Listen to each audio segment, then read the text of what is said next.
Bonsoir à toutes, bienvenue sur la plateforme de FDE. Ce soir, nous avons l'honneur et la chance d'avoir Béatrice Hinfey qui va nous faire la formation sur les principes bibliques de la dot.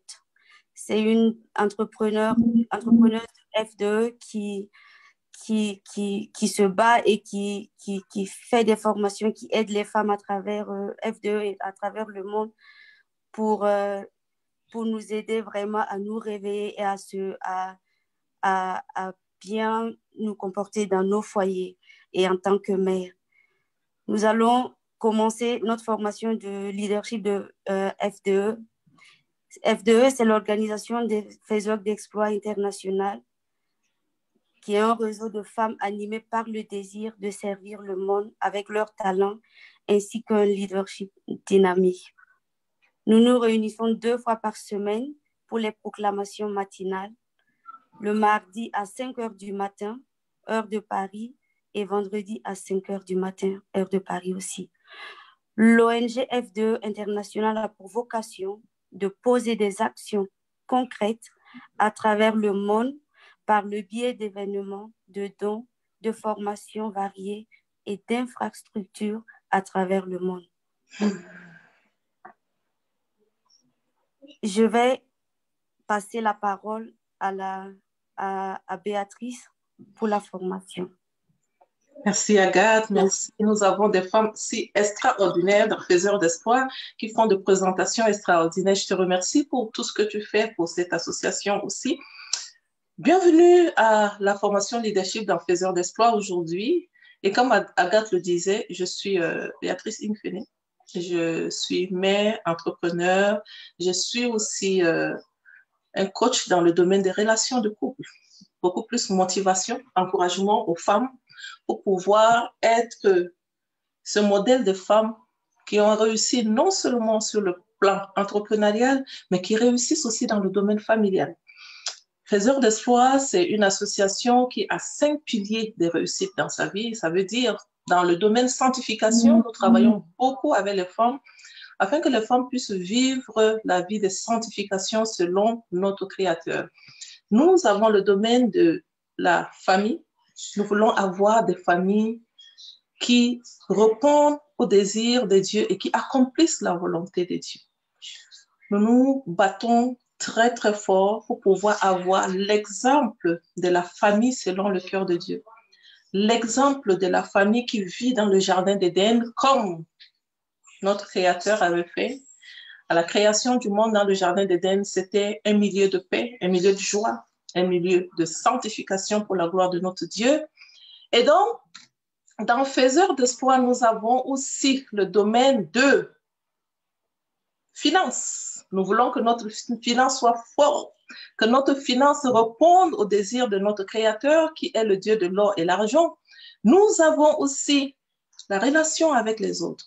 Nous voulons avoir une très bonne relation entre les femmes. On a l'habitude d'entendre, là où il y a les femmes, il y a toujours des problèmes. À Faiseurs d'espoir, nous faisons les proclamations pour pouvoir entretenir nos relations. Nous avons dans le domaine de la santé, proclamons aussi dans le domaine de la santé afin que nous ayons une santé de fer, que nous puissions accomplir l'œuvre que le Seigneur nous a confiée dans notre main. Donc, ceci étant dit, formation leadership aujourd'hui, nous allons parler des principes bibliques de la dot. Et ça, c'est dans le domaine de la famille. Comme je vous ai présenté les 5 piliers de Faiseurs d'espoir, domaine de la dot, ça veut dire mariage. Mariage, ça veut dire unité de 2 personnes, l'homme et la femme. Et réussite complète de la famille selon le désir de Dieu. Mais nous ne pouvons pas avoir une famille ou bien avoir un mariage réussi quand déjà au niveau de la fondation du mariage, c'est souvent biaisé déjà. Alors, ce principe nous amène à parler de la dot aujourd'hui. C'est un sujet qui est très délicat. Vous le savez, c'est un sujet que nous allons aborder avec beaucoup de pincettes. Et je demande que l'Esprit de Dieu puisse nous accompagner, comme Marthe, qui est la présidente de l'association, avait prié pour nous tout à l'heure. Nous allons voir ensemble, à la lumière de la parole de Dieu, les cas de la dot qui sont traités dans la parole de Dieu. OK. La Bible a plusieurs fois fait mention de la dot. Plusieurs fois fait mention de la dot. et dans différents cas. La dot, c'est un apport de biens apporté dans une partie de la famille. OK? Notamment, le fiancé apporte un patrimoine à la famille de la fille ou de la femme qui va épouser. Le mot dot en hébreu signifie mohar, et mohar qui signifie prix d'achat d'une épouse ou argent de noces. La dot a deux définitions. La première est la dot mohar, qui signifie prix d'achat d'une épouse ou argent de noces. Et la deuxième signification, c'est shilouash. Ça, c'est le mot hébreu qui signifie la dot. Shilouash signifie renvoi, cadeau d'adieu. Renvoi, un cadeau d'adieu ou un cadeau d'au revoir. La dot mohar faisait partie des lois civiles de la loi mosaïque. Et ça se pratiquait lorsqu'une jeune fille vierge était violée. Okay? Lorsqu'une fille vierge était violée, l'auteur du viol devait payer une somme en compensation d'un préjudice causé et il devait épouser cette fille. Il devait épouser cette fille. C'était une loi que Dieu avait instituée afin de protéger et de défendre les jeunes filles, en fait. C'était une loi que Dieu avait instituée pour protéger la vie des jeunes filles. Voici ce que dit la Bible.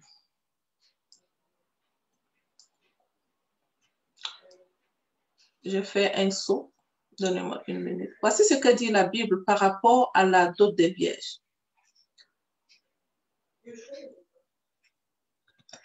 Une minute. Je fais sursauter quelque chose. Je reviens. Restez là.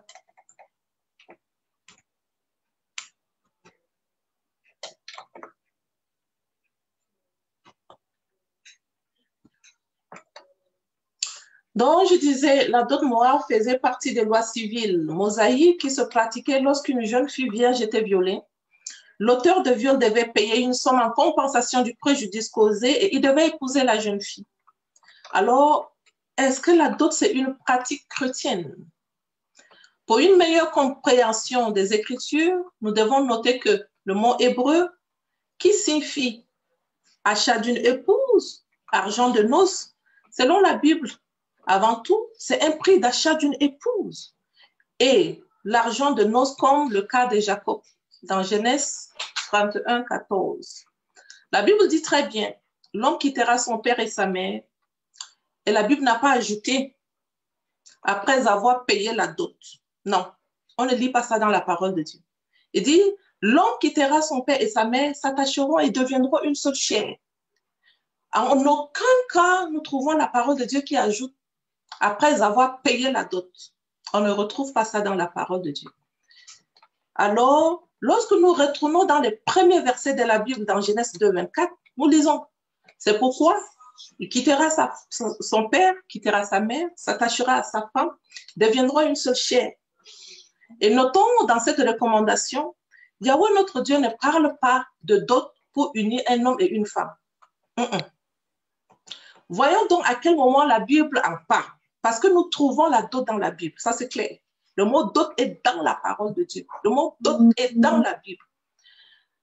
Nous allons voir plusieurs exemples de dot qui sont dans la parole de Dieu. Nous sommes des femmes chrétiennes, nous ne voulons pas faire des choses n'importe comment. Nous voulons nous conformer par rapport à la parole de Dieu. La dot de Pharaon dans 1 roi 9, 16. Pharaon, le roi d'Égypte, était venu s'emparer de Gézer. Il avait incendié, il avait tué les Cananéens qui habitaient dans la ville. Puis, il a donné la dot à sa fille, femme de Salomon, fille de Salomon plutôt. C'est Pharaon qui a donné une dot à sa fille. Et nous trouvons que ce sont des objets précieux. D'autres versions traduisent par présent, donc cadeau de noces. Précisons que Pharaon n'adorait pas le Dieu d'Israël. Vous le savez, ce n'est pas le même Dieu. Pharaon avait son Dieu. Il n'adorait pas le même Dieu d'Israël. Donc, ce que Pharaon a fait, ce n'est pas pour le Dieu d'Israël. Ce n'est donc pas un modèle pour nous, les chrétiens. Non. Le roi Saul ne désirait pas de dot. Ça, c'est un autre sujet aussi de dot. 1 Samuel 18, 22, 27. Et Saul ordonna à ses serviteurs de parler à David en secret et de lui dire, voici le roi prend plaisir en toi et tous ses serviteurs t'aiment. Nous savons que Saul aimait beaucoup David. Il l'aimait deeply. Il l'aimait de tout son cœur. Et donc, les serviteurs de Saul répétèrent toutes les paroles de Saul à David. Et David répondit, pensez-vous qu'il soit facile de devenir le gendre du roi? Moi qui suis un homme pauvre et un peu important. Et les serviteurs de Saul lui rapportèrent tout ce que Saul a dit. Et David a tenu un discours. Vous parlerez ainsi. Saul a dit plutôt à David, vous parlerez ainsi à David. S'il vous plaît, fermez le micro. S'il vous plaît, ça c'est la loi dans le faiseur d'espoir. Si vous rentrez dans le Zoom, faites attention à vos micros, fermez le micro. Soyez bénis. David a tenu, Saul a plutôt tenu un discours. Il dit, vous parlerez à David. Le roi ne désire pas de dot, mais sans promise des Philistins afin d'être vengé de ses ennemis. David se leva et s'en alla, lui et ses gens, et ils tuèrent 200 hommes parmi les Philistins. Il apporta leur promesse et les livra au complet au roi, afin qu'il devienne le gendre du roi. Alors Saul lui donna pour femme Michal, sa fille. Saul ne demande pas de dot à David pour Michal, mais les prépuces. Et les prépuces, vous le savez très bien, c'est la petite peau qui recouvre le bout sensible de l'anatomie de l'homme. Vous qui n'aimez pas parler de vagin, qui n'aimez pas parler parler de pénis, ça, ce sont des mots qui sont dans la parole de Dieu. Et quand nous parlons de ça, nous parlons avec aisé. Pourquoi? Parce que nous reconnaissons ce que Dieu a fait et il trouve que c'est bon. Il a créé l'homme et la femme, il trouve que c'est bon. Donc, il n'y a pas de souci que nous, les femmes faiseurs d'espoir, nous parlons de sujets qui sont sensibles. Nous sommes libérés. Nous avons la liberté dans le sang de Christ d'aborder les sujets qui sont très sensibles en ce qui concerne la sexualité. Je ne suis pas dans ce sujet aujourd'hui, mais pour vous signifier que nous avons la facilité de parler de tous les sujets sensibles sur la sexualité. La dot de vierge, le numéro 2.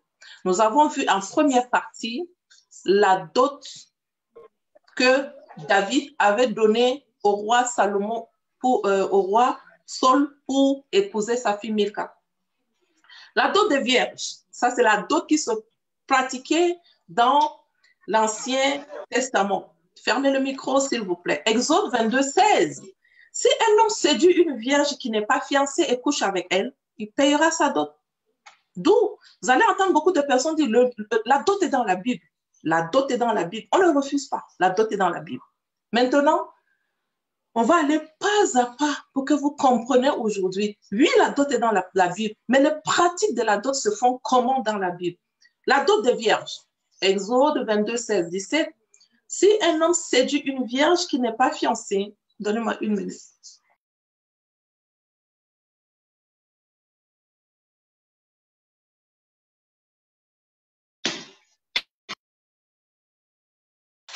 Excusez-moi, la mère des enfants. Je suis dans l'obligation de prendre soin en même temps. Je suis désolée. Il y a tellement neigé au Canada aujourd'hui, les enfants sont à la maison, ne sont pas allés à l'école. Donc, je m'excuse si vous voyez que je m'arrête. Mais, si le père de la fille refuse, s'il refuse de la lui donner, il lui payera en argent la valeur de la dot des vierges. Deutéronome 28, 22, 28, 29. Si un homme rencontre une jeune fille vierge non fiancée, lui fait violence et couche avec elle, et qu'il soit découvert, l'homme qui aura couché avec elle donnera au père de la jeune fille 50 cycles d'argent. Et il la prendra pour femme parce qu'il l'a humiliée. Parce qu'il l'a humiliée. Donc, les dots ont été donnés dans le cas où l'homme divergeait, où l'homme déshonorait la jeune fille. Alors, la dot a commencé à être pratiquée plutôt par les Cananéens. Et les Hébreux ont emprunté cette coutume. Exode 2, 16.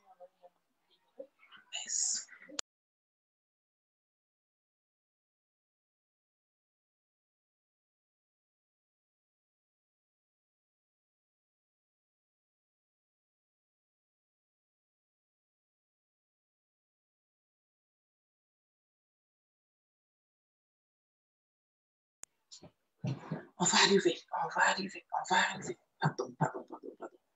Exode 2,16 parle de la dot des vierges. En principe, chez les Hébreux, la dot était donnée uniquement dans le cadre d'une femme vierge séduite par un homme qui l'a divergée, comme le cas de Sichem, qui a déshonoré Dina. Et il a payé la dot au père de la fille. Cette pratique n'était pas le préalable d'un mariage. Non. Dans ce cas de dot, c'était différent. Cette pratique n'était pas préalable d'un mariage, mais la conséquence d'un viol ou d'une relation sexuelle avant les noces. Cette somme était due au père dont la jeune fille avait été déshonorée. Le montant était de 50 cycles d'argent qui correspond à 1 mine d'or, environ 0,9 kg. Petit, 0,9 kg d'or. Le cas de Dina, on va parler de cas de Dina, exigeait de moi une forte somme, une forte dot. C'est ce que Sichem dit. Il dit aussi au père et aux frères de la fille, vous savez que les frères de Dina étaient tellement fâchés par rapport à ce qui était arrivé. Et Sichem a proposé, c'est Sichem qui a proposé. Ce n'est pas le père de Dina qui avait dit, vous devez payer la dot. Non, lui-même, il a proposé, il a dit, exigez de moi une forte somme, moi je vais payer. Et je donnerai tout ce que vous m'exigerez. Et beaucoup de présents que vous voudrez. Et je les donnerai comme vous me direz. Et donnez-moi la jeune fille pour femme. Alors le fils de Jacob répondit avec ruse à Sichem et à Hamor, son père. Il parlait ainsi parce que Sichem avait déshonoré Dina, leur sœur. La fille de Léa et Jacob avait été violée par Sichem. Et ces derniers désiraient Dina pour femme et souhaitaient donner une dot à ses frères, car leur sœur vierge avait été déshonorée, violée. Notons que la proposition de cette dot était venue de Sichem. Je le répète encore, ce n'est pas le papa de Dina qui avait imposé. Il n'a pas imposé. On va voir le cas de Rebecca. Les riches présents ont été donnés à Rebecca. Dans Genèse 24, nous apprenons qu'Abraham était avancé en âge, avait envoyé le plus ancien de ses serviteurs rechercher une femme pour son fils Isaac dans sa patrie. La Bible ajoute sa patrie. Sa patrie. Ici, Jacob n'a pas imposé, mais le beau-fils. Exactement. Je vais m'arrêter ici. La patrie. Le mariage dans la patrie, c'est très bon. Moi, j'encourage ça. Je ne suis pas là pour dire que non, on ne va pas chercher loin. Mais quand on est ensemble, on se comprend très bien. Et dans la patrie, on se comprend comment les dots sont faites.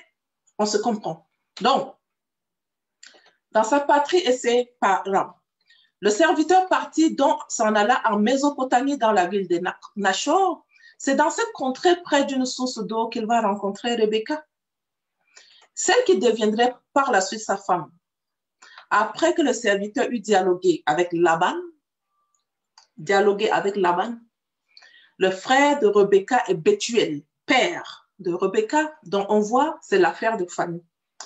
Il a dialogué avec Laban, le père, et Bethuel. Laban plutôt le frère et Bethuel le père. Ces derniers acceptèrent de laisser partir Rebecca avec le serviteur. Voici pourquoi, après la réaction du serviteur, et le serviteur sortit des objets d'argent et d'or et des vêtements et les donna à Rebecca. C'est pourquoi il avait sorti ces objets précieux, les objets précieux pour donner à Rebecca. Je vais encore insister pour donner à Rebecca. Il donna aussi des riches présents à son père et à sa mère, d'où on parle dans la Bible, la dot est dans la Bible, la dot est dans la Bible. Ça, c'est le cas. Donc, on voit, c'était les présents. C'était le présent qu'il a donné. Alors, le serviteur offrit des cadeaux et non une dot.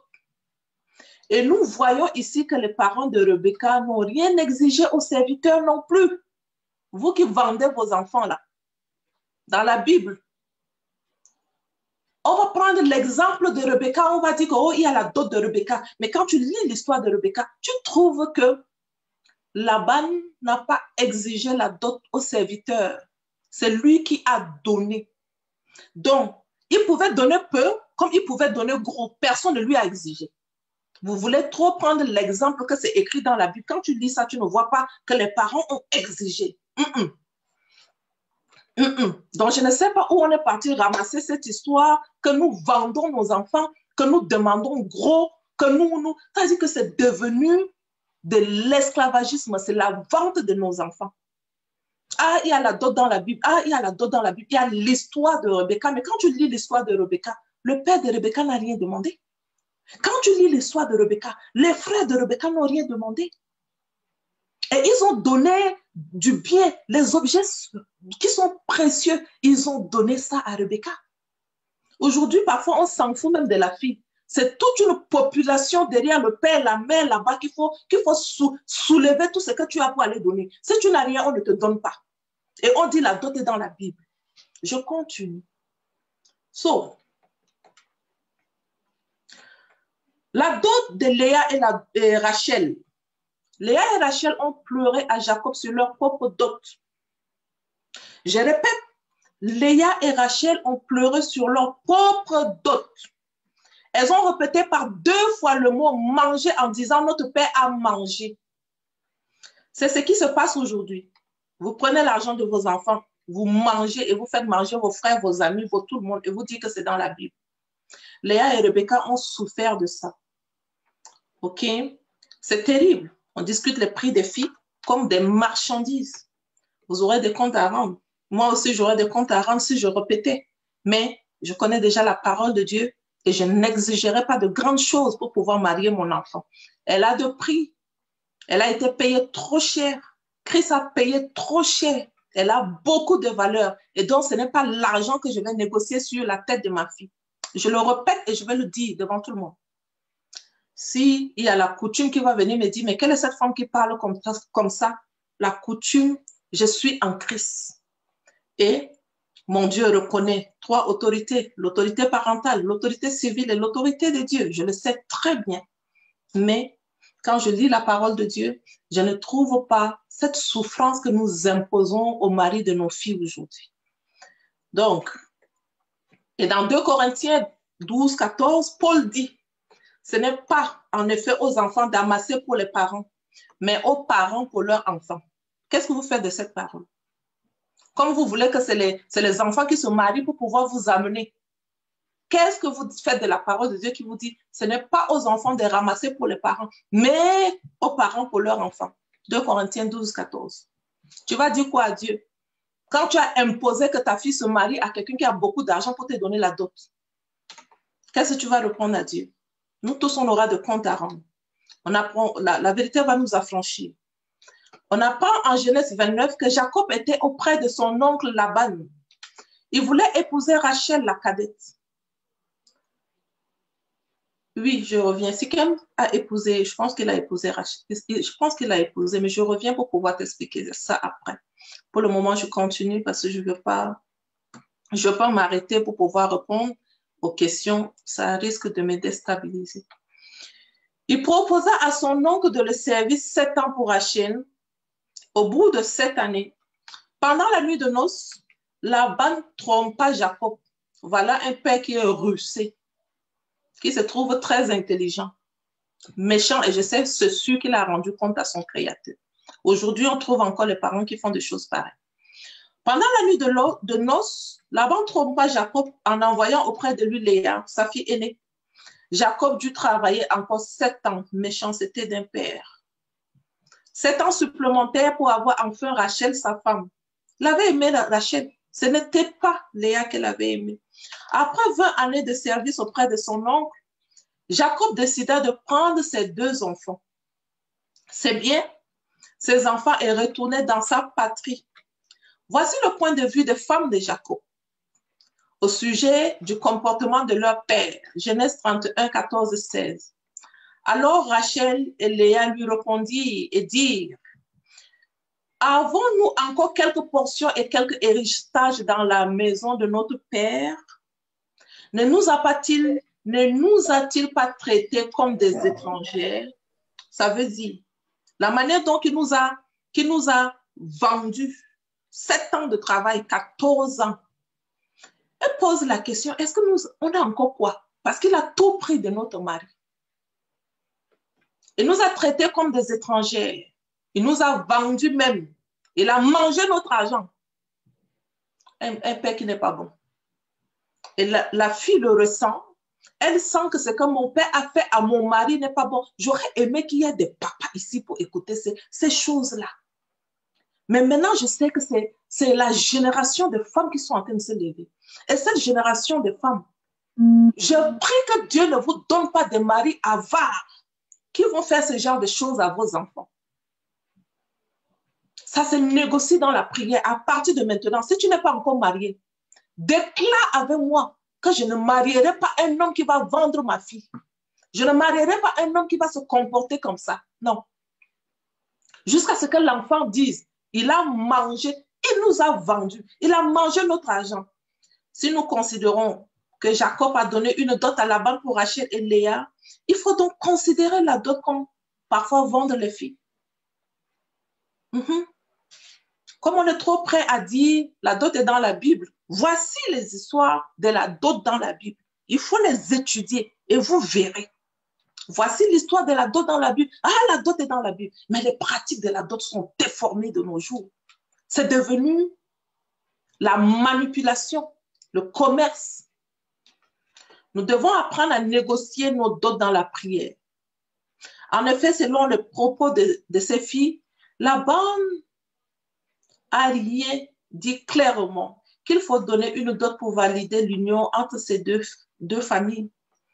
Nous pouvons cependant donner librement, c'est-à-dire sans contrainte, des présents afin d'honorer la famille de la future mariée. Notre Seigneur et Sauveur Jésus-Christ nous a rachetés à un grand prix. Ne devenons pas les esclaves des hommes. 1 Corinthiens 7, 23. La pratique de la dot dans la culture africaine. Merci Ngako Christelle. Nous avons la pratique de la dot dans nos coutumes africaines. La famille de la fille exige la dot à l'homme avant de lui donner en mariage. Et ils font une cérémonie pour sceller la dot. Et très souvent, vous et moi, nous savons très bien que certaines cérémonies de la dot sont liées à des pratiques mystiques. Nous venons d'Afrique, nous savons tout ça. Quand tu regardes comment la dot se pratique dans nos milieux aujourd'hui, tu vois la fille, elle se maquille, parfois même elle met les coris, parfois elle met les décorations avec les dessins. Et pourtant la parole de Dieu dit, vous ne ferez pas de marques sur votre corps. Maintenant, comme la parole de Dieu te dit, ne fais pas de marques sur ton corps. Toi, tu as fait les marques dessinées avec blanc, blanc, blanc, blanc, les coris, les ceci sur toute ta tête coris. Tu te mets à danser, danser, danser. Mais tu danses pour les esprits. Tu danses pour quel esprit? Parce que d'autres sont liés souvent à des pratiques qui sont mystiques. Je ne dis pas tout. Il y en a qui sont des familles chrétiennes et qui connaissent les principes bibliques de la dot, qui refusent même de demander grand chose. Mais il y en a qui ont encore cette pratique. Et la fille danse pour les esprits. Elle a l'impression que je danse pour mon mari. Quelle est la prière que tu as faite pour protéger ces moments? Quelles sont ces personnes que tu as invitées et que ces personnes ont pris un moment pour pouvoir même jeûner pour ta dot? Prier pour ta dot. Prier pour ce moment de cérémonie, pour les gens qui vont venir. La dot ne concerne pas l'église de Jésus-Christ, mais malheureusement, cette pratique est rentrée dans notre église aujourd'hui. Et nous devons enseigner dessus. Ce qui pose beaucoup de problèmes à ceux qui souhaitent se marier. Il y a des familles qui exigent aux futurs gens les fortes sommes, avec des objets qui coûtent extrêmement cher, alors que la plupart des futurs mariés n'ont même pas les moyens. Et donc, ils s'endettent. On s'en fout. Tu veux que ta fille se marie, mais tu veux que son époux s'endette pour pouvoir marier la fille. Tu n'as pas de cœur. Qu'est-ce que tu cherches dans ça? Cet argent que tu prends, c'est là où Léa et sa sœur disent que notre Père nous a, il a tout mangé, il a tout pris de nous. C'est ça que vous faites avec les enfants aujourd'hui. Vous prenez tout d'eux, tout de leur mari. C'est normal? Je dirais moi non. La dot n'est pas une mauvaise chose. Mais les pratiques de la dot ne sont plus contrôlées selon les principes de Dieu. C'est parti dans tous les coins et les recoins. Il y en a des familles qui se tuent à cause de la dot. Mais quand tu lis la parole de Dieu, tu ne trouves pas ces pratiques là-dedans. Alors, la plupart des futurs mariés n'ont pas les moyens. Et donc, ils s'endettent. D'autres tombent dans le péché de la fornication. Pourquoi elles tombent dans le péché de la fornication? Parce qu'elles commencent à négocier avec leurs parents. Maman, papa, mon mari n'a pas beaucoup d'argent. Pardon. Prends même ce qui est peu, là, laisse-nous se marier. Qui? Ma fille? Elle va amener 10 bœufs. Dans mon pays, c'est les bœufs. Tu te maries avec les bœufs. Il faut donner beaucoup de bœufs. Va amener 5 000 euros. Prends même pas pour réfléchir. Où est-ce qu'il va trouver les 5 000 euros? Est-ce qu'il a le 5 000 euros là? S'il n'a pas le 5 000 euros, comment on va faire pour pouvoir aider ces deux enfants à se marier dignement? On s'en fout. Les enfants n'arrivent plus à supporter. Ils tombent dans la fornication. Tu auras de comptes à rendre à Dieu. Je te parle. Tu auras de comptes à rendre à Dieu. À moins que tu n'as pas connu la vérité et la vérité t'a pas franchi. Si la vérité t'a franchi, ne le fais plus. OK? Ne le fais pas. Si tu le fais, je répète que tu auras de comptes à rendre à Dieu. Le plus souvent, les filles ou femmes qui se marient ne sont pas vierges. Et certaines ont des enfants. Donc, cette pratique de la dot n'a aucun fondement biblique. Je dis bien, n'a aucun fondement biblique. Les apôtres de Jésus se sont battus contre leurs parents juifs à cause de ce qu'ils voulaient imposer leur tradition à l'église de Jésus-Christ. Mais aujourd'hui, il y a certaines églises, je dirais, africaines, qui se battent pour imposer leurs coutumes et traditions dans les églises de Jésus-Christ. Fire on you. À quoi ça sert donc le sacrifice de Christ sur la croix de Golgotha qui nous a donné la liberté? Prenez garde que personne ne fasse de vous sa proie par la philosophie et par une vaine tromperie. Et c'est ce qui se passe aujourd'hui. Si tu ne connais rien de tout ça, ce sera t'appuyer sur la tradition des hommes, sur les rudiments du monde et non sur Christ. Colossiens 2:8. Lorsque nous acceptons le Seigneur et Sauveur Jésus-Christ dans notre vie, nous quittons nos traditions en principe. Nous quittons nos coutumes pour adopter les principes du royaume. Et si tu n'as pas adopté les principes du royaume et que tu veux faire tes dot selon les principes qui sont les principes coutumiers, exemple, dans nos coutumes, il faut amener la nourriture dans une calebasse comme ça, et puis tu mets la nourriture, et puis la fille, elle danse. Ça, c'est pas dans ma coutume à moi, mais ça, c'est ce que je vois souvent. La fille danse avec la nourriture, il faut qu'elle prenne ça un peu, elle mange, il faut qu'elle donne ça aux ancêtres. Est-ce que tu ne sais pas que tu es en train d'incanter les esprits qui se lèveront contre ton mariage? Combien de mariages aujourd'hui ont été faits? On était en fiançailles, on s'entendait, on se comprenait, il n'y avait aucun problème. On rentre dans le mariage. Là où devait commencer l'histoire d'amour entre l'homme et la femme. Là où on devait vivre en paix. Le jardin d'Éden, comme j'ai l'habitude de dire. Le nom d'une de mes formations. Mon mariage est mon jardin d'Éden. Le mariage est devenu aujourd'hui un lieu de tourment pour les femmes, au lieu que ce soit un lieu de jardin, là où la présence de Dieu y règne. Pourquoi? Parce que lors de ta dot, tu dansais pour les esprits. On te dit, prends la nourriture, jette à tes ancêtres. Tu lis ta vie à tes ancêtres. Tu sais que l'esprit de tes ancêtres, ils ont servi quel Dieu? Tu ne te poses pas la question. Ils ont servi quel Dieu? Ton père, ton grand-père, ta grand-mère, quand elle voulait concevoir, elle n'arrivait pas à concevoir. Elle est partie incanter un dieu, un marabout. Pour pouvoir même concevoir un enfant, elle a incanté un marabout. Le marabout lui a donné je ne sais quoi, et à cause de ça, elle a conçu ton père, elle a conçu peut-être qui, je ne sais pas.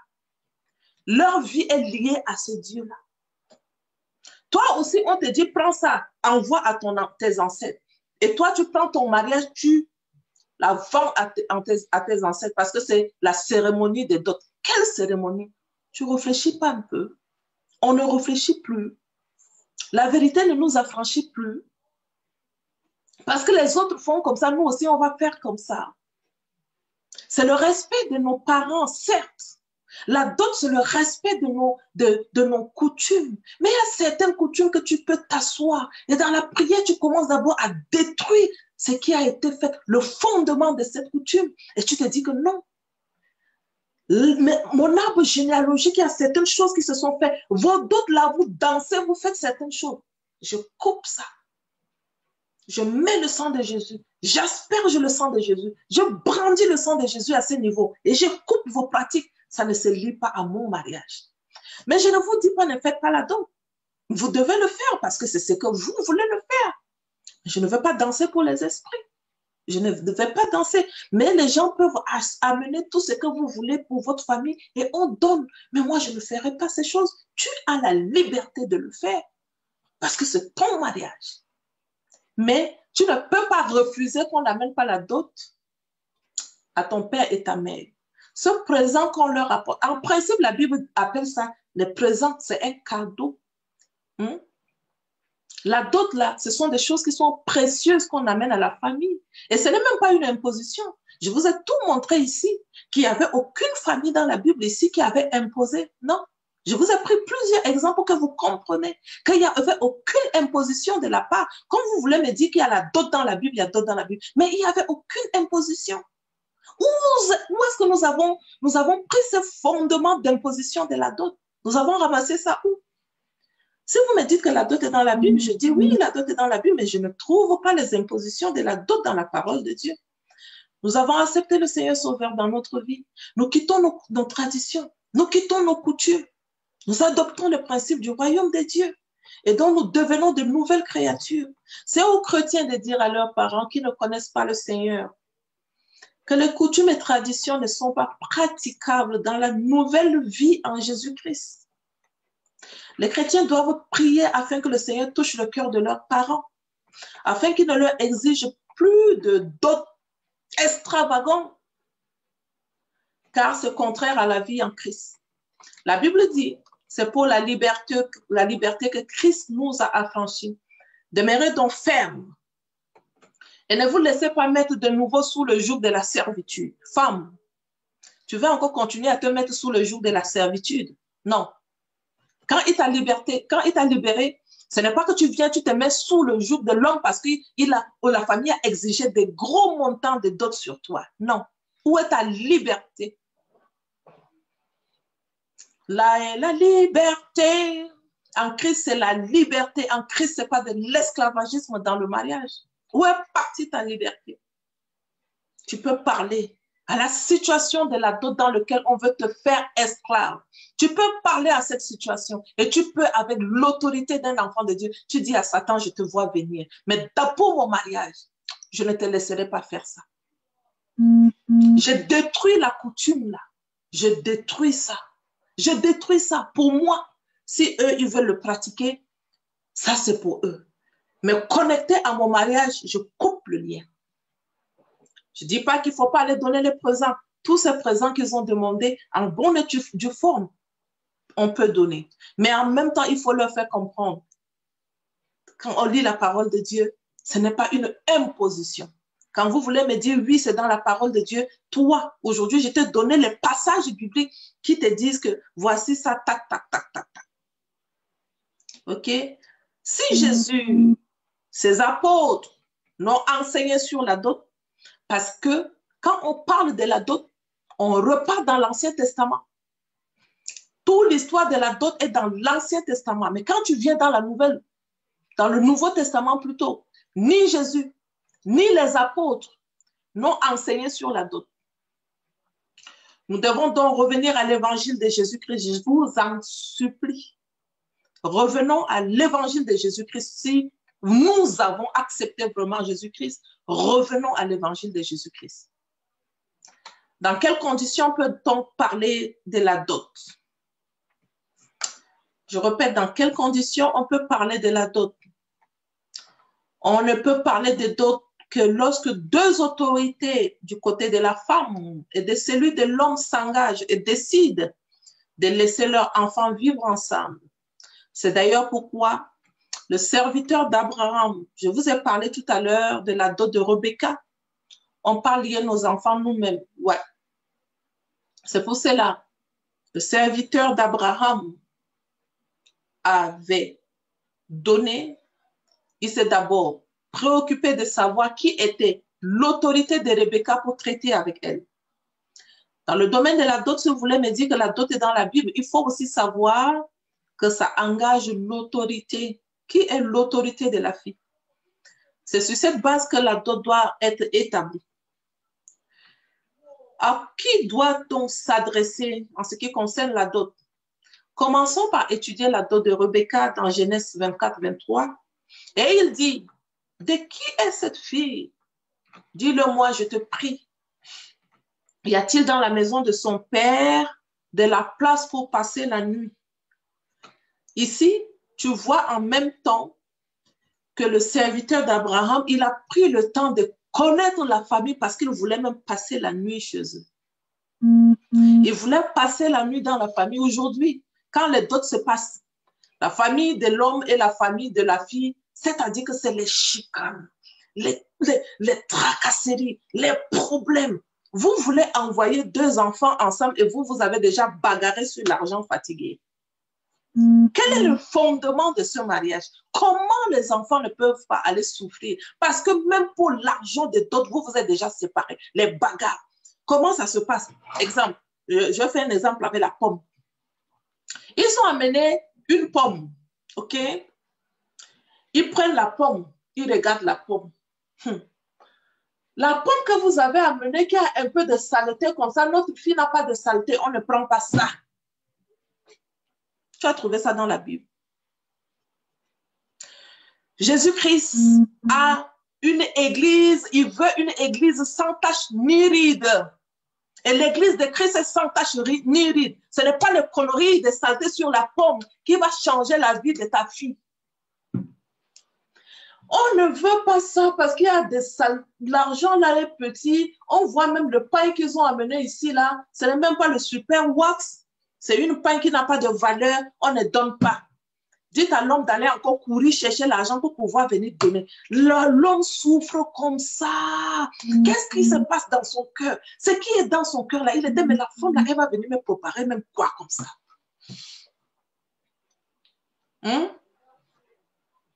Qu'est-ce que tu sèmes dans le cœur de cet homme qui vient pour marier ta fille? La blessure interne, il fait semblant. Ce n'est pas vrai. Il fait semblant, mais il a souffert. Il s'en va là-bas, il rappelle ça à la fille dans la maison. J'ai souffert pour t'épouser. J'ai souffert pour donner la dot. Vous avez trouvé ça, c'est dans la parole de Dieu. Il n'y en avait pas ça dans la parole de Dieu. On a ramassé ça où? Et donc, dis-le-moi, je t'en prie, y a-t-il dans la maison de ton père la place pour que je passe la nuit? Nous voyons ici que la première des choses, c'est de chercher qui est l'autorité de la fille. Et avec respect, avec... Maman, je peux faire pipi. Parce que le mariage se traite avec l'autorité de deux fiancés. On peut dire que c'est une transaction entre deux autorités. Romains 13. Que chacun se soumette aux autorités qui nous gouvernent. Car toute autorité vient de Dieu et celles qui existent ont été établies par Dieu. Dieu reconnaît cette autorité et si Dieu reconnaît l'autorité de ton père, toi aussi par respect pour le fondement de ton mariage sur lequel tu veux le bâtir, avec respect, tu vas reconnaître, tu as l'autorité devant toi, tu dois reconnaître cette autorité-là. Mais tu ne peux pas te jeter dans le dos parce que tout le monde fait pareil. Et moi aussi, je m'engage à faire comme le fondement, la fondation sur laquelle tu es en train de bâtir ton mariage. Si ce n'est pas le roc, les problèmes commencent. Poum. Et c'est ça ce que les parents veulent pour leur fille aujourd'hui. C'est ça. Le fondement des dots ne sont pas établis sur l'amour, sur le respect de la personne qui vient pour amener le dot, mais c'est beaucoup plus sur le mépris. Mais vous envoyez vos filles en enfer. C'est pourquoi celui qui s'oppose à l'autorité résiste à l'ordre que Dieu a établi. Et ceux qui résistent attireront une condamnation sur eux. Pourquoi je parle de ça pour qu'une jeune fille sache? Ce n'est pas que tes parents sont en train de résister pour ce moment de doute, que tu vas les insulter, que tu vas te fâcher avec eux et que tu vas décider que, ok, si c'est ça, moi je m'en vais avec mon mari. Si tu fais ça, tu n'as pas respecté l'autorité. Tu es dans l'obligation de respecter cette autorité, même si eux, ils sont en train de faire mal. Tu es dans l'obligation. Mais maintenant, eux, ils auront de comptes à rendre.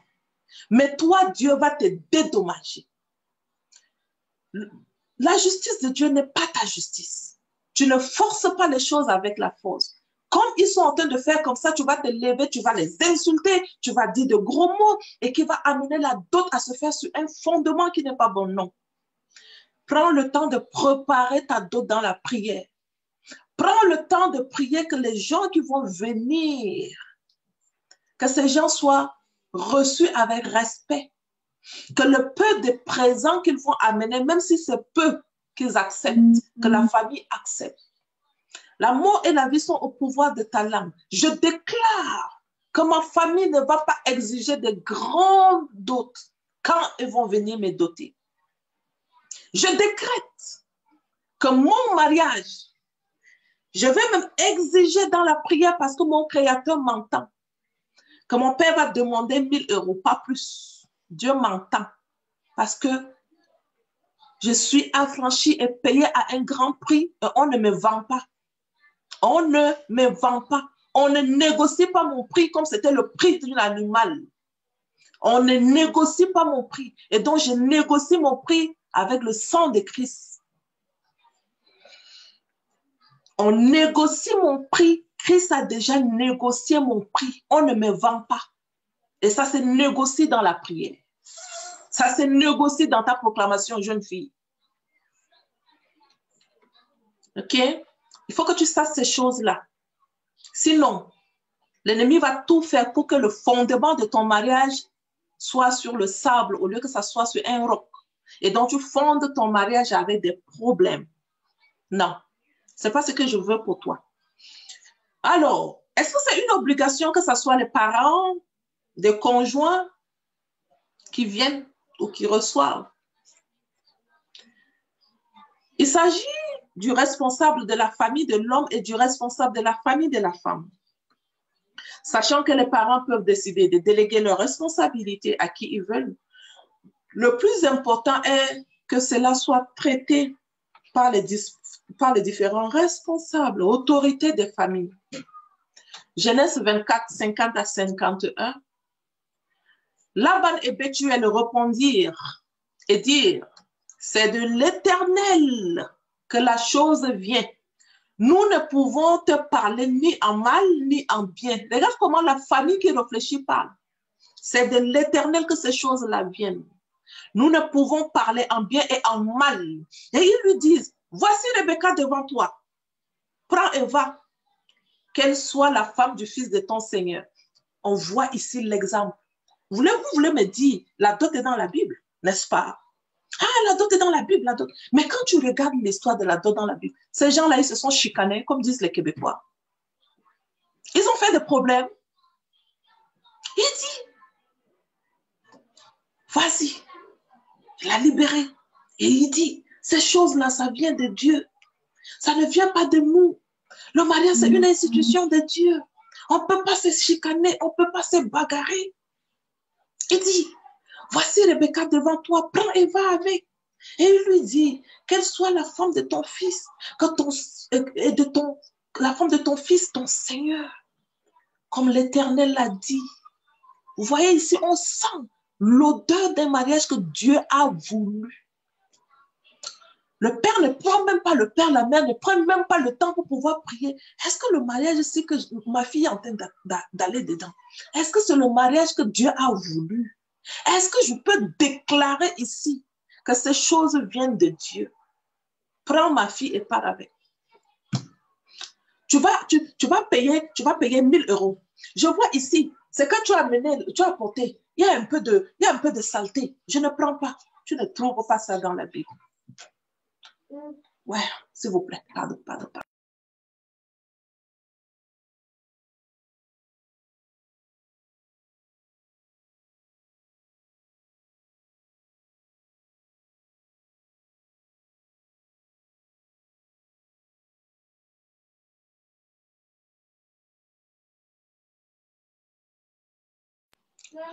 Je suis désolée. Et je pense que vous êtes des parents aussi comme moi et vous pouvez comprendre qu'en même temps, j'ai mes enfants à côté et je dois prendre soin rapidement. Pardon. Dans le cas de Bethuel, le père de Rebecca a délégué son autorité à Laban, son fils. On peut bien déléguer à Laban, on peut bien déléguer à son fils, à son oncle. Ça, c'est bien. Ça aussi, ça se passe dans nos milieux. OK? Alors, son fils, remarquons que dans l'ordre d'apparition des noms, celui de Laban vient avant celui du père Bethuel, qui était le frère aîné de Rebecca. Ce dernier aurait pu décider de ne pas donner sa sœur en mariage. Donc, le grand frère peut aussi décider, je ne donne pas. Même quand mon père m'a dit, vas-y, il peut dire non. S'il a remarqué, je vois dans cette famille, il y a des choses qui ne fonctionnent pas. Le grand frère peut décider à la place du père. Il est très important de discerner qui est l'autorité à qui on va s'adresser. OK? Ça, ce sont des questions que je pose et puis je vois pour que je puisse en parler et qu'en même temps, vous voyez comment les choses se passent. Est-ce qu'une femme pourrait-elle être la responsable d'un conjoint? Notez bien qu'on parle ici d'autorité. Cela signifie qu'il n'est ici nullement question de sexe. OK? Il n'y a pas question de sexe. Notez bien qu'on parle d'autorité. Alors, Déborah était un exemple qu'on peut citer bien. Qu'étant une femme mariée, elle était quand même juge en Israël, donc l'autorité d'une nation. Donc, une femme peut être responsable de prendre la femme, de prendre l'argent sur sa fille. Dans nos coutumes, la femme, elle est reliée en arrière, loin comme ça en arrière. Donc, quand il n'y a plus le père, quand il n'y a plus le frère, il faut même qu'on aille déterrer un oncle qui est loin là-bas pour venir faire le problème ici dans la famille. Imaginons que c'est une veuve. On va lui faire le problème jusqu'à la veuve souffre comme ça. On lui ramasse tout l'argent qu'on a donné pour son enfant. Dans la Bible, on trouve qu'il y a des femmes que le Seigneur a établi comme responsables. C'est Rebecca qui a dirigé Jacob dans sa famille en parlant à son mari. Elle n'intervient pas en avant, mais en arrière, lui. Une femme intervient en arrière, certes. Mais quand il n'y a plus le père, quand il n'y a plus le frère, est-ce qu'il faut maintenant aller déterrer les oncles qui sont loin pour venir faire mal à la femme parce qu'elle est une veuve? Non. Elle peut avoir l'autorité. On peut lui laisser la latitude de prendre le cadeau, le présent qu'on a amené sur ses enfants. Elle peut avoir la parole. Pourquoi? Parce que dans la parole de Dieu, dans la Bible, on trouve qu'il y avait des femmes qui avaient la parole sur les autres. N'est-ce pas, vous voulez nous relayer au point zéro, surtout quand tu as déjà perdu ton mari, non seulement tu deviens sorcière, même pour tes enfants que tu as élevés. Quand il faut maintenant, question de dot, on ne reconnaît plus la mère. Quand elle était en train de souffrir avec ses enfants, vous étiez où? Non, c'est la dot, il faut que ce soit les hommes. C'est écrit dans la Bible. C'est écrit dans la Bible. Lui, on te parle du cas de Laban, on te parle du cas de son frère. Mais quand Laban n'est plus là, quand son frère n'est plus là, il faut quand même. Dans ces méchancetés que nous faisons aux femmes aujourd'hui, pour pouvoir aller chercher au fin fond là-bas un homme qui va venir s'établir dans la vie. Non, parce que son père, son mère n'est pas là. On ne peut pas parler de la dot avec elle. Non, je ne trouve pas ça dans la parole de Dieu. Un jeune fiancé pourrait-il se présenter lui-même à la famille de la fille? Je dis non. Il faudra qu'il se fasse obligatoirement accompagner par le responsable de sa famille. Et comme responsable de sa famille, père, oncle, cousin, oui. Mais tu ne te présentes pas seul dans la famille de ta future épouse parce que tu n'as personne et que toi, tu viens pour pouvoir doter toi-même. Non, il faut vraiment que tu viennes avec la famille de ton père ou de ta mère, je ne sais pas, oncle maternel, paternel, il faut au moins. Est-ce que la dot représente une alliance entre deux familles? Effectivement, oui. Il s'agit bel et bien d'une alliance entre deux familles. La Bible le confirme dans Genèse 34, 9. Allez-vous avec nous, vous nous donnerez vos filles et vous prendrez pour vous les nôtres. Et pour qu'il y ait une alliance, il y a un accord. Donc la dot, c'est une alliance. Là, on le trouve dans la parole et je le trouve et je le dis qu'il y a une alliance en ce qui concerne la dot dans la Bible. De quoi est constituée la dot? Il va falloir qu'on en parle.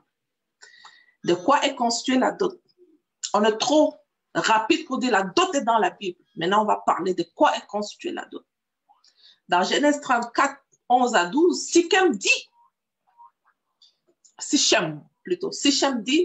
au père et frère de Dina, que je puisse trouver grâce à vos yeux et je donnerai ce que vous me direz. Je donnerai ce que vous me direz. Ça, c'est le père de garçon qui dit.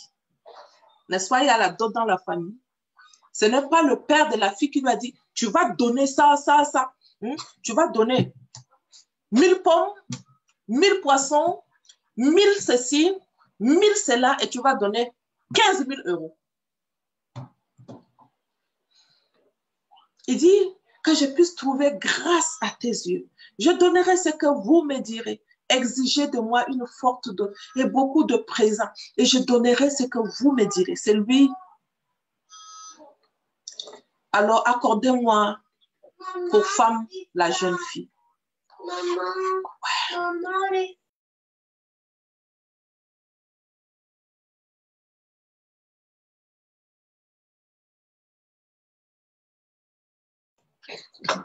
On va arriver.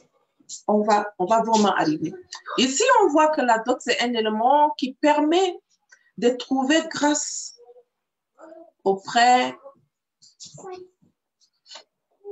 des responsables de la fille, afin de lui donner la fille comme femme à un homme. On remarque également que la dot est quelque chose d'exigible. C'est-à-dire que les parents de la fille doivent exiger la dot dans le cas de Sichem. Est-ce qu'il y a trop de bruit? Est-ce que ça vous dérange? Dites-moi quelque chose. Marthe, est-ce que ça va? On peut supporter, hein? Nous sommes des mamans. Ok, donnez-moi une minute.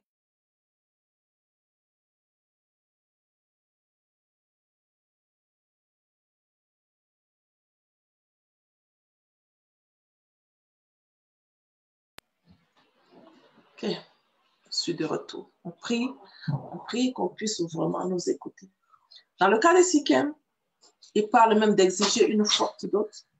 Elle est aussi accompagnée de cadeaux, comme dans le cas présent, en vue de signer de cet accord pour accorder la femme.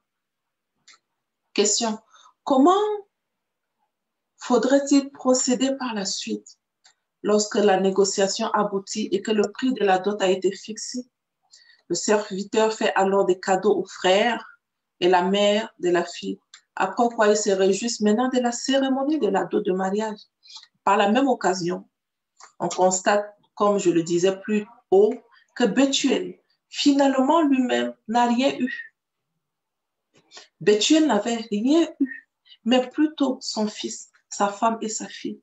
Voilà pourquoi le nom de Laban apparaissait en premier. Car c'est lui qui a effectivement pris la dot. Dans Genèse 24, 53 à 54, et le serviteur sortit des objets d'argent, des objets d'or, des vêtements qu'il donna à Rebecca. Il fit aussi des riches présents à son frère et à sa mère. Après quoi, ils mangèrent, ils burent, lui et les gens qui étaient avec lui. Et ils passèrent la nuit. Le matin, quand ils furent levés, le serviteur dit, « Laissez-moi retourner vers mon Seigneur. » Il est parti avec sa femme. Il est parti avec la femme de son frère. Donc, je confirme que les moments de festivité sont bel et bien dans la parole de Dieu. Après les dots, on fait la fête, on mange. Mais il faut que ça soit cadré, que ça ne soit pas des fêtes où il faut donner la nourriture aux ancêtres, il faut que la jeune fille prenne les choses et jette par terre, il faut qu'elle danse pour les esprits. Non. Quand je lis la parole, je ne trouve pas ça. On voit aussi que la dot, c'est un moment de réjouissance. Des fêtes qui viennent sceller les accords, qui scellent les alliances. Et on a vu dans la Bible, la dot, c'est une alliance. Est-ce qu'on peut considérer la dot comme un mariage de nos jours? Lorsqu'il y a dot, il y a premier acte de mariage, dans le but de se soumettre à l'autorité familiale.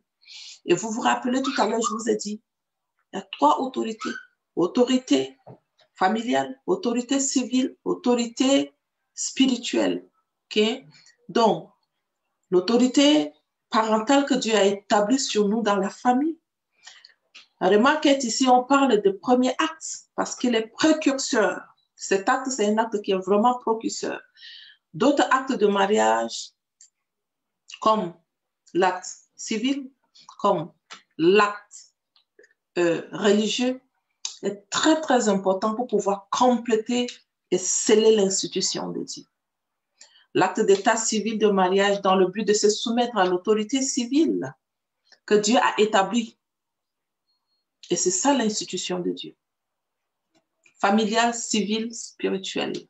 L'acte de la bénédiction nuptiale dans le but de se soumettre à l'autorité ecclésiastique que Dieu a établie sur la terre. Si tu ne veux pas te soumettre à l'autorité familiale, on n'a pas encore fait premier pas, d'autres. On a trouvé qu'il y a d'autres dans la Bible, mais les pratiques ne sont pas. Et donc, il faut quand même respecter. Si ça n'a pas été fait, premier.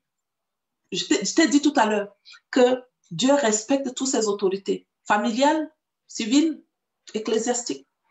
Quand tout ça n'est pas fait, il n'est pas question que tu quittes chez tes parents et tu t'en vas t'installer là-bas. Non. Là, tu ne respectes rien de Dieu.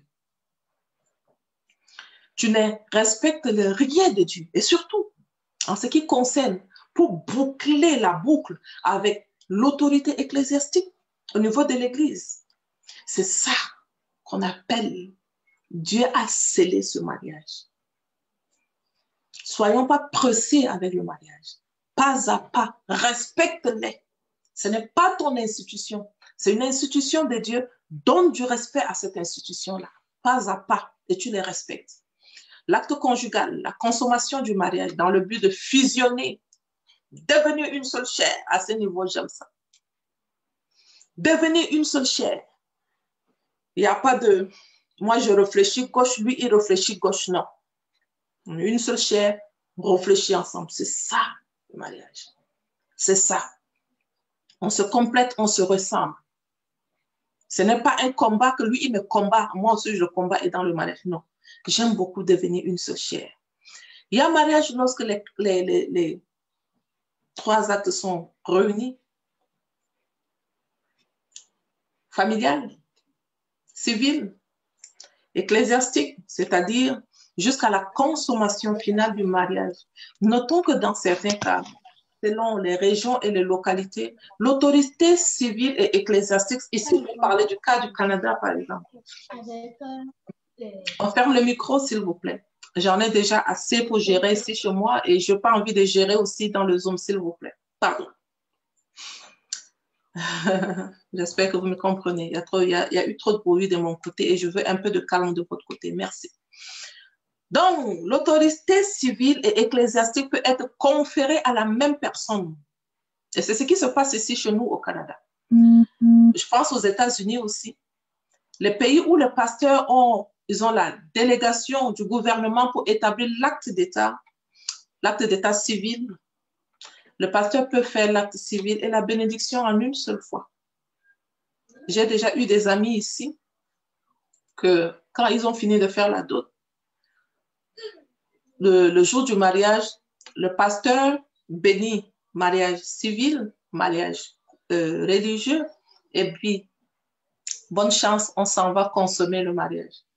Il y en a d'autres qui n'arrivent pas à supporter dès que c'est déjà fait chez nous, en Afrique, quand on finit à la mairie, parfois vous revenez à la maison, vous partagez d'abord quelque chose ensemble après, et vous repartez à l'église après. Il y en a qui n'arrivent plus à supporter même ces laps de temps. Donc, moi, je trouve que ce qui est fait au Canada est bien. Le pasteur, il fait civil, il fait aussi religieux en même temps. Après, boum, boum, allez-y faire ce que vous voulez maintenant. Hein, ça, c'est très bon. Ça, c'est la partie chaude qui commence dans le mariage. So, après la dot, peut-on se mettre en couple? En couple avec sa fiancée ou vivre ensemble? La dot, c'est juste le premier acte, comme j'ai dit plus haut, mais ce n'est pas encore le mariage.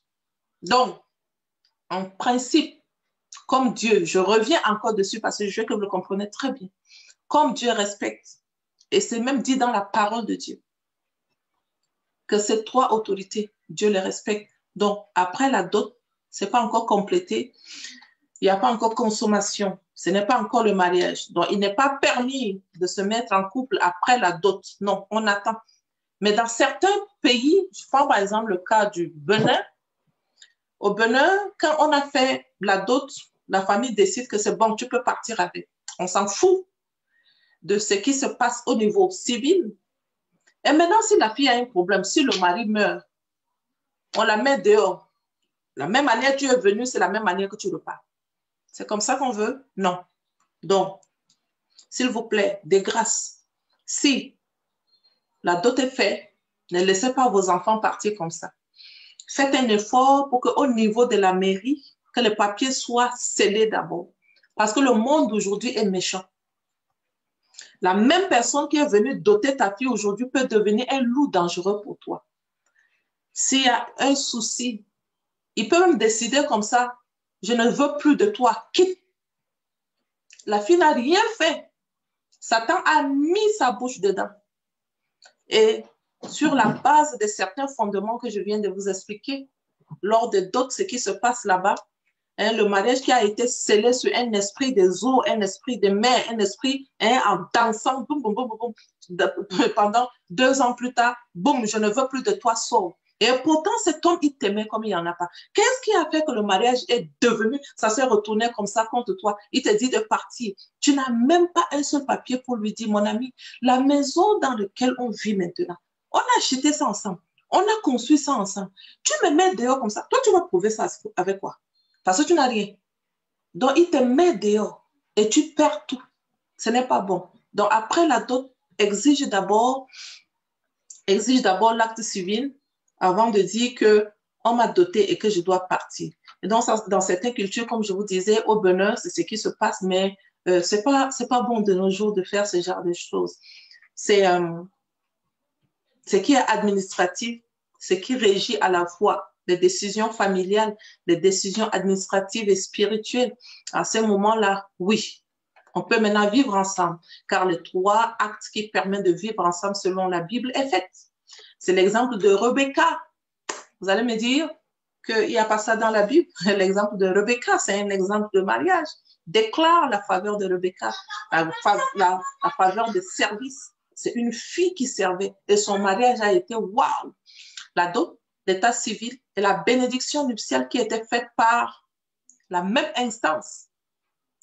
La même instance.